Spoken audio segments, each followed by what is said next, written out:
I see y'all are loving the Wuthering Waves content and I would love to make more, so today we're going to be watching a video called Wuthering Waves 1 year later. Has it got better or worse? It's a video by Vars2 and I want to give my thoughts on this as we go through it because as a day one player, I've kind of seen all of the highs and lows of this game. Personally speaking, I really do feel like it's paved a way in the gacha space and stood its ground among titans in the industry. I think it is one of the best gacha games on the market right now, but I am very aware there are also flaws with it, especially due to like system optimizations lately. But let's see what Vars has to say about it. I'll be pausing quite a bit to go through some info. Recently celebrated 1 year of release about a month ago, and to say that a lot has happened in that time frame would be an understatement. Yeah, a hell of a lot has happened in that time frame. Gone through more in a single year than other gachas do in 2 or 3. Impressive given how shaky of a start the game had in the beginning. With my channels being predicated on discussion and food for thought, I wanted to make a video reflecting on how I feel WUA has performed up until now, talking about how I personally feel about the game, the things it's done well up to this point, what I think they could improve over the second year, but most importantly... So this is all, it's going to be subjective opinions on this. I think that's a very good thing, but y'all should be aware it is subjective opinions. Answer if the game's gotten better and whether or not you should start playing it if you haven't yet, or... I will already say, yes, it's worth playing. Continue playing if you did. Unsurprisingly, this will be a more talk-focused video of me just rambling and whatnot, but I'll try my best to keep things organized. So let's discuss how Wuthering Waves is doing 1 year later. Incredibly. As someone who got to experience the game since closed beta 3 in winter of 2024 just before live release, I remember my initial thoughts on the game having a very strong foundation, but needing more substance to, well, substantiate it. Granted, this was during closed beta, so obviously the game wasn't finished yet, but... Yeah, a lot of people at the time kind of, they shit hard on WUA, and I mean, it was a lot of people. Before anyone says anything, it was not just Genshin fans, it was a hell of a lot of people. Even newcomers to the space, because WUA really appealed to a lot of newcomers, believe it or not. I think for me, the game felt really good. It just felt kind of empty. If I remember correctly, WUA in the beta, the combat felt pretty damn good, not entirely polished, but obviously it's a beta, you expect that. But the open world was pretty sparse, it was pretty big, and there really wasn't too much going on in the beta. I couldn't help but remark on how it felt like the game needed a lot more meat around the bone, so to speak. And other creators who tested the game at that time felt the same way. Exactly. And when release came around, we actually got to play and check out more of the game, although I'd be hard-pressed to say play. I personally didn't have any issue with downloading, installing, and getting in, but I know a lot of people did. The first week of WUA's release could be described as pure chaos. The game dealt with a ton of optimization issues that made even high-end gaming computers struggle to handle it, and I was one of the lucky ones here, guys. I did not have... Okay, that's a lie. I did have one problem, but it was literally a one-time texture glitch on some NPCs, and my Kalcharo's hair turned gold. That's it. It was pretty cool. I didn't have any of these major issues upon launch, which I was incredibly happy about, but I did feel for the players that couldn't play the game because it was very, very good. And overall, it was a pretty messy launch, causing many people to write off WUA over a disappointing first impression. Yes, the circumstances surrounding this game were more domineering than that of other gachas. People knew of Wuthering Waves for a significant amount of time, and with a strong premise and amazing gameplay footage we saw earlier, expectations ran very high, not to mention people were hoping to find a game that could truly rise up to the occasion that Genshin Impact's legacy had set. Sentiments were mixed. A lot of people don't like the comparison between WUA and Genshin, and I get it. Gacha tribalism is absolutely incredibly huge right now, but it is a well-known fact that a lot of Genshin players were really excited for WUA because they wanted a good competitor, and they wanted something to fill in the blanks that Genshin kind of missed out on, which for a lot of people was the combat. If not potentially erring on the side of pessimism following WUA's initial tumultuous release. That was quickly addressed though. WUA's development team spared no time, expense, or manpower to correct all the issues that came from its initial stumble, offering generous compensation on multiple occasions, far more than they honestly needed to. Doing so, however, sent a very uplifting message. Kuro cared about the game and how players felt. It also set a pretty big precedent that they would continue that gratitude going forward if they had to like fix a big issue, which, to be honest, they have since. But then with things like the anniversary, which I'm sure he'll talk about soon, so I'll let it play. Yes, bluntly speaking, they really messed up on the live release, but while most developers would have just been like, oh, to hell with it, Kuro very much expressed a desire to make things right and redouble their efforts. Yeah, they were very vocal about it. Punishing Grey Raven players, a predecessor and sister title, this was actually par for the course with Kuro's track record, which is why people were optimistic about Wuthering Waves in the first place. It had a good company behind it. I never played PGR. I've seen combat clips, and obviously the combat systems look pretty similar, but they honestly look insane in PGR, like way, way more fast-paced, reactionary. It's wild. From a gameplay point of view, I'd say one thing that really lends itself to my enjoyment of WoW is how fluid the game felt after they managed to fix everything. For one, I never realized just how much of a difference 120 FPS would be from 60, especially in a game where you need to be able to dodge and parry at a moment's notice. The attack and movement fluidity also feels really good, that you can dash forward or backwards, dash in the air as well, cancel certain attacks, chain link multiple character attacks through swap cancelling. Mechanically, the game's a beauty. It is, and honestly, me too. I didn't realize just how much 120 FPS had changed the way that I play the game. And also, not only that, the shaders and stuff and the specific like visual settings that they added are goated. They're very, very good. Also, in terms of the fluidity of the characters, it is something that I felt was one of the biggest reasons why the game feels so damn good for combat. Especially, well, yeah, I would say especially the chain attacks that you can do where if you for example use an echo that is a press skill echo and you go flying up with it and then you switch to your other character, the other echo continues doing what it's doing and you can just do your own thing with the other character. It feels really, really clean. It's the smoothest and most fluid out of any mainstream gacha I've played. Yeah. I say that in terms of mechanics, I don't mean PC. Yes, I'm aware that Wuthering Waves can be pretty demanding on the processor and GPU. Yeah, it can. Anyway, so they definitely touch on the quality of life features too, like how stamina doesn't drain when you're out of combat, or how you can run up walls instead of painstakingly climbing. Amazing. Not realistic by any stretch of the imagination, but when did action hack and slash RPGs have realistic movement physics to begin with? Exactly. It doesn't need to be realistic. As long as it's fun to play and you enjoy the time spent, then I think it's absolutely fine. It is one of those things as well. I've had a lot of people tell me that going from, for example, Wuthering Waves to pretty much any other gacha game, it makes the other games feel slow when you're going through the open world, including Genshin.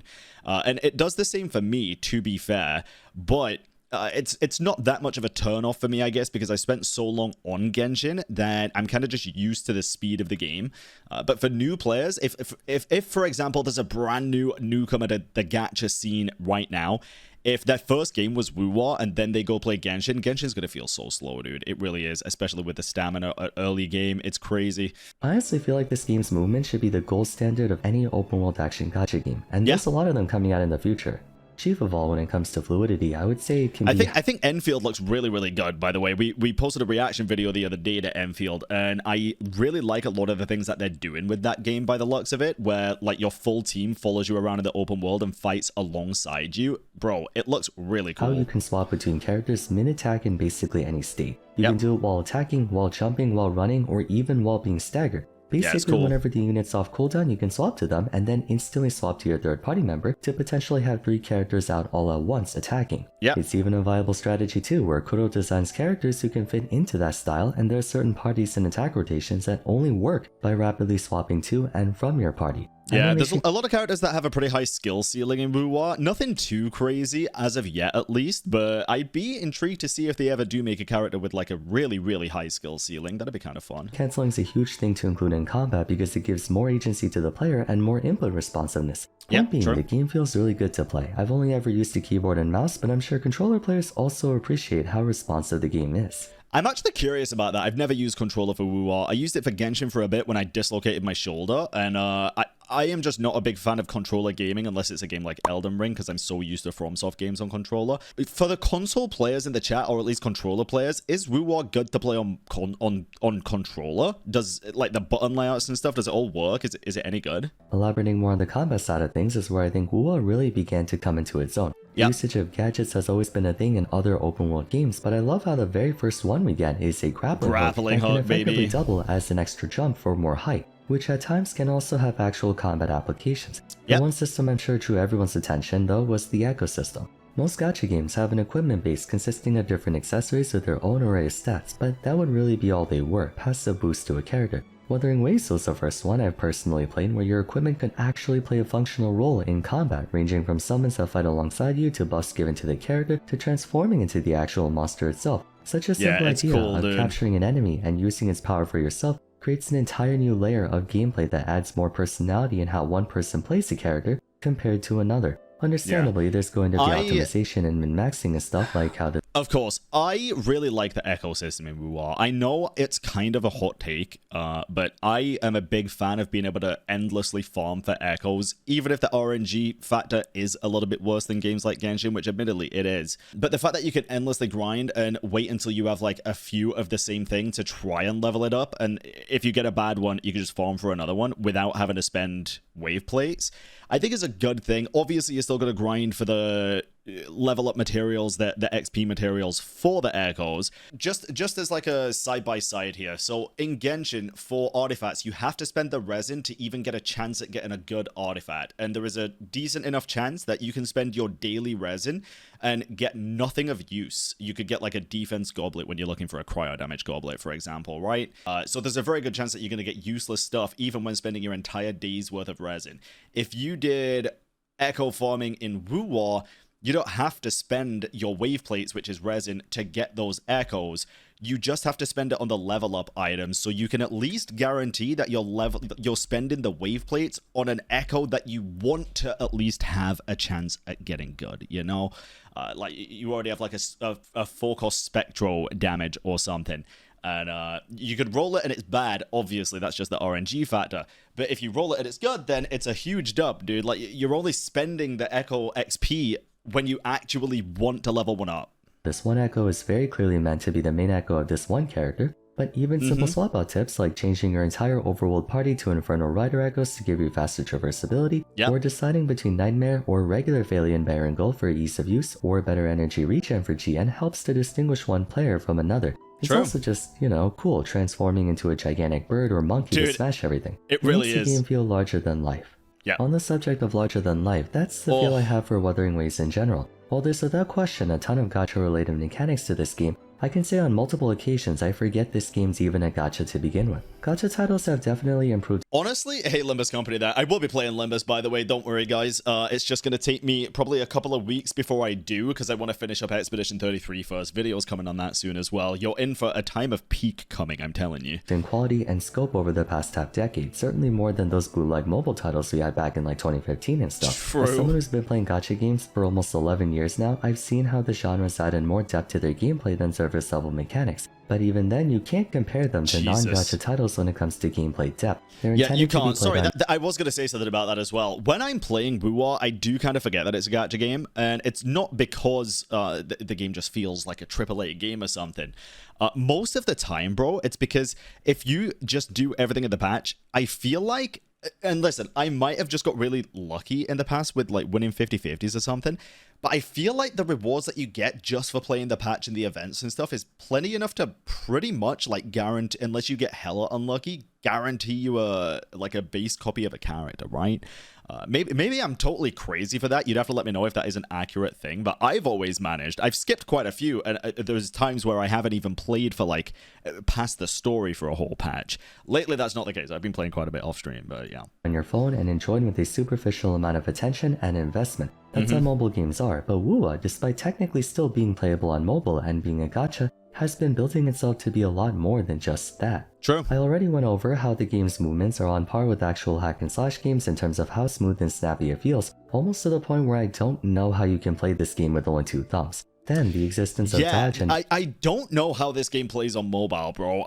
Does it play well? I know I asked about controller earlier, but for your mobile players watching, do you have an easy time playing this game? I'm just not used to mobile games, to be fair, so I don't know. Giving players the ability to quote-unquote outplay enemies and overcome any challenge not by swiping, but also improving your mechanics. You can literally solo bosses in this game without taking a single point of damage if you learn their patterns and get the hang of dodging and parry timers. In addition, when you look into its characters and how each of them has a distinct playstyle centered around their own win conditions, while you are supposed to play the Bro, Jinchi with her skin looks so fucking cool. Oh my god. in groups of 3 bouncing off each other, the majority of the game's units are designed to have a fully comprehensive playstyle and identity to them. Some characters enter a different stance that gives them a unique set of attacks like Jinchi, Camellia, and Phoebe. Others have a base form and empowered form that dramatically amplifies their power level for a short time like Jian, Shangliao, and Cardadia. Some units... Well, I didn't get Zhanglia. I wasn't playing at the time. I was very, very busy. I can't even remember what way, but I kind of regret just not logging in to get him. I'm literally stupid as shit for that. prefer to spread the DPS across multiple hard hits like Carlotta and Donnie, while others want to charge up for a big explosion like Changli and Brandt. The gameplay extends beyond the scope of normal attacks, skill does this, and ultimate does something bigger. The roster continues to expand and add new units to every element, but characters Bro, Looper. Oh, I actually look like Looper right now. Bro, Looper's fucking character trailer was absolutely peak. It was incredible. The music was 10 out of 10. I swear Kuro's becoming a music company. Game are defined less by the element or weapon type they hold, and more by movement physics, attack animations and rotations, and of course, playstyle. Gachas are games that heavily pressure players to go for certain things in a certain way, kind of like a formula. This option is mathematically the best for your results, this team is statistically the best for that content, and whatnot. At a certain point, it feels less like you're playing the game yourself and more just reading a guide on how to play it. And while guides, optimization, and efficiency are still present in WoWa, the game lets you approach content in whatever manner that resonates with you. I was gonna say, I thought this point was going kind of the opposite way. Bro, I've seen people solo like the hardest difficulty holograms with literally a dungeon, and that's it. The dungeon mains are fucking cracked in this game, bro. It is wild. The skill level is insane for some of these players. I could never, I don't think. If you're the type of person who enjoys team building and wants to create a bunch of different squads to take on the game's content, by all means, you're welcome to. If you're someone who sticks to vertical investing in a couple parties and going through the entire game with just them, you can also do that. I just like invested in a couple of different teams. So far I have the Jinchi team, and I'm currently building obviously the Cardathea team, Fleur-de-Lis. I have Carlotta as well, so I might be building her, and also Jian. So yeah, I have a lot of teams that I could build, but I really like perfecting a certain playstyle and getting used to it before moving on to the next one. It's just how I like to play these games. As long as enemies are not immune to that element. If you're someone who gets off on skill issuing Dark Souls, also no damage, Fox only Final Destination to assist the super play to take on the game, you can do that as well. And believe me, we do have that category. There is a small group of players in the community who religiously, fiendishly take on every endgame boss using only a single character, Danjin. They refuse to play anyone else and deliberately get it done. I did play Danjin when I first started the game, and she is incredibly fun, dude. I might just build her again. I might just become a solo Danjin main. Onto 1 HP by your own drain mechanic, then go through the entire boss perfect pairing and dodging every single attack. It's crazy. Insane how surgical some players get with this. It's incredibly impressive. The strength of WoWa.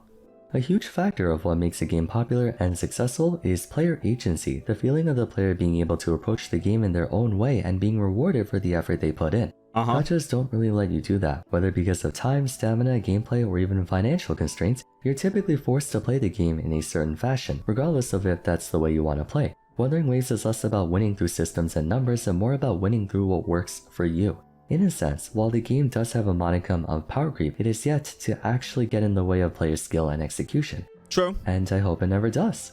Next thing I want to talk about. I hope it never does as well. I think power creep is inevitable because at the end of the day in gachas, it's like you kind of have to keep releasing characters that are at least equally as strong as previous units, but then it gets to a point where they have to start becoming a little bit better, right? To keep people pulling.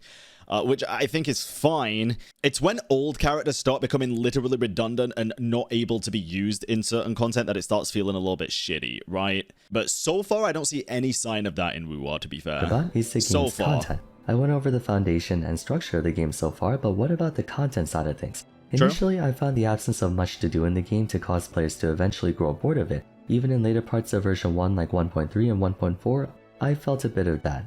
Not to say there wasn't anything to do, exploring the overworld was of great importance for more than just exploration enthusiasts. Progression-oriented players had to as well for the purposes of expanding their data banks. Mind you, every gacha game starts out kind of bare bones at the beginning, it's not like WoWa was the only one who had this. But on top of deciding to bring out version 2 a lot earlier than people expected, when comparing the total map size and volume of version 1 to version 2, it's like... Bro, it's night and day, Jesus Christ. Double, and that goes for content as well, for all players. Exploration-wise, they tore the map open essentially by giving us the ability to fly all over the map, adding... This, in my opinion, was the best update, like the best change WoWa has ever made, allowing you to fly.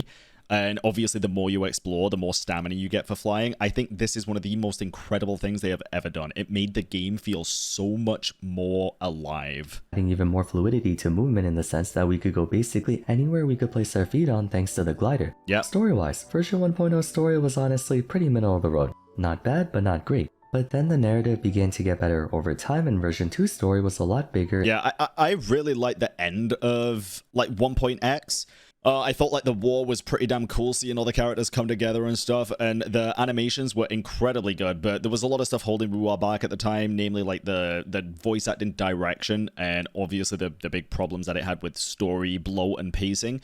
They've improved that tenfold, I feel like. And more well written, all while the amount of cutscenes in the game now is abysmally good. Still giving those who didn't care to read or watch the chance to skip and get a TLDR. There is so much quality of life and convenience in this game, it's hard to find an area that doesn't get improved in some way, shape, or form. Yep. But anyways, last and most certainly not least, gameplay content. Tower of Adversity, Tactical Hologram, and Wuthering Waves. Now, it's not that I don't like it. I'm not the biggest fan of Tower of Adversity just because it kind of feels like Spiral Abyss, but also with the Stygian Onslaught kind of limits where you can only use characters a certain amount of times. And I understand why. It's to get you to build more characters, which I do think is a good thing. But having to do that because of restrictions feels kind of to me. I haven't even... Oh, have I? No, I have done Wuthering Waves. I actually kind of enjoyed Wuthering Waves a little bit, but I've only done like one run through it. It's where you get like loads of random buffs, like, and you can put them on the character like once per turn, right? It's pretty cool.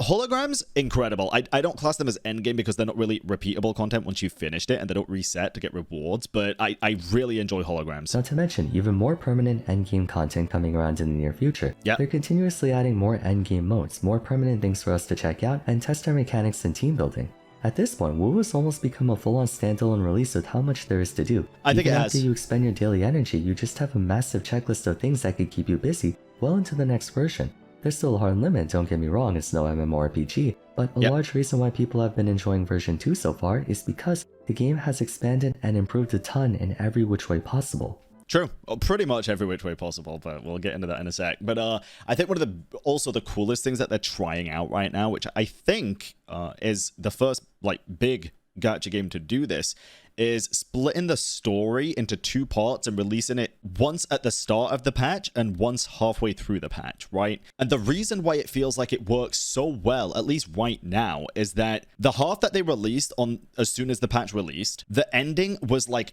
just the right amount of cliffhanger and also conclusion. It felt good. You played a full quest, and now we have another one coming in literally like one day by the time you see in this video. Maybe even today. I don't know when this is going to get uploaded. But it feels really good to see them trying this. I think it's a very good idea if it goes well. Kudos not just catering to one demographic, they're trying to please every part of the community. And that's ultimately why I find myself enjoying Wuthering Waves more and more with each passing version. Yeah, I do think trying to please everybody is probably not the best thing to do, but so far it seems to be working more often than not. So, I mean, I have no problem with the things that they're doing. Solon Lee, the CEO of Kuro, gave an interview last August and had a very simple thing to say. I think it's okay as long as we can survive, right? Yeah. Which really spoke to me. Kuro isn't concerned about trying to be better than anyone or even trying to prove itself. They just want to make a good game. As long as they're profitable, they'll keep focusing on making fucking base, dude. A good title. It's been almost a year since then, and I think they stuck true to their word. Wuthering Waves has never been the biggest, most profitable game.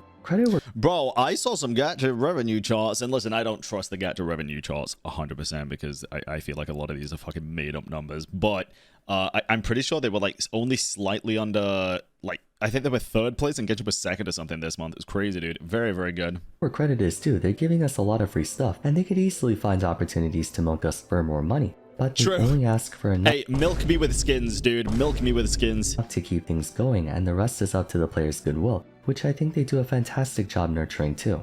Kuro has made mistakes throughout Wuwa's time frame, but they were always intent on correcting and making up for them as quickly as possible. They're quick to respond to player feedback and criticism, evidenced by how many quality of life updates they include per version. They don't exactly pull a fast one on the metagame by power creeping old units into obscurity. The main character Rover is an extremely meta-relevant unit and was... Bro, how did I even forget to mention this, bro? Rover, since the beginning, has been one of the, like, most consistently just good units in the game. Spectro Rover was already very good. Now he's even been buffed with the new, Frazzle, right? Can't be wrong. And then Havoc Rover was not only incredibly fun to play, incredibly cool looking, and just strong, dude. He was one of my strongest characters on my account, albeit because I got really good echoes for it, but still, it's not the point. It's very, very good. Viable unit. And now Air Rover is like an incredible support for most of the Aero main DPS teams. It's great. Was even given their own personal 5-star weapon for the Aero version. Yep. And best of all, they give us meaningful endgame content to actually make use of our time and resources invested.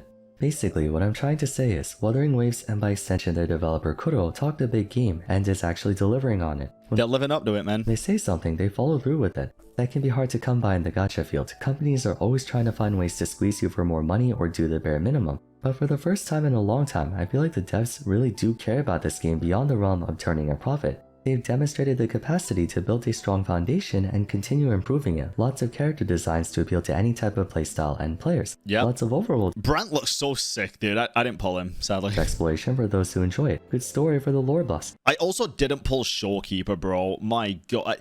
She's been around twice now and I skipped because I wanted different characters, but I know she's so good. Maybe next time I should just cave and get her. For the Gooners.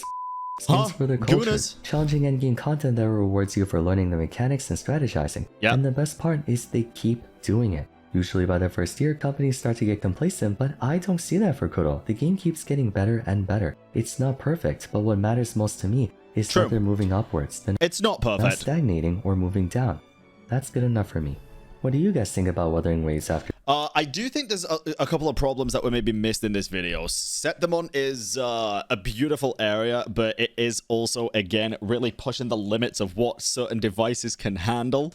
It's a shame, dude. I wish everybody could experience this game, but I also think it is really important to evolve with the times and make better, like, graphical adjustments and stuff, so I get it. I also get the frustrations with it, though. People just want to play this game. I think it missed out on the anniversary stuff as well. Players expected a lot more than what we got for the anniversary, typically because I think it was one of the biggest reasons being that Kuro was very generous before when like apologies were coming around and stuff like that. So there's definitely still been like mistakes happening through this game's life cycle. But again, Kuro does just keep responding with good, like, listened feedback. They hear what the players say and they develop on it, bro. After a year of release, do you think the game has gotten much better? I think it's gotten infinitely better than on release. To others, or do you think I'm being way too charitable with them? Let me know in the comments down below. People will say you're being way too charitable, but I don't think you are. I think that, I mean, this is a very subjective video, of course, for the most part. You're totally entitled to your own opinion, just like everybody watching us as well. Feel free to leave your raw, honest truth in the comments below and subscribe to this channel if you're new. Go check out Vars's videos as well.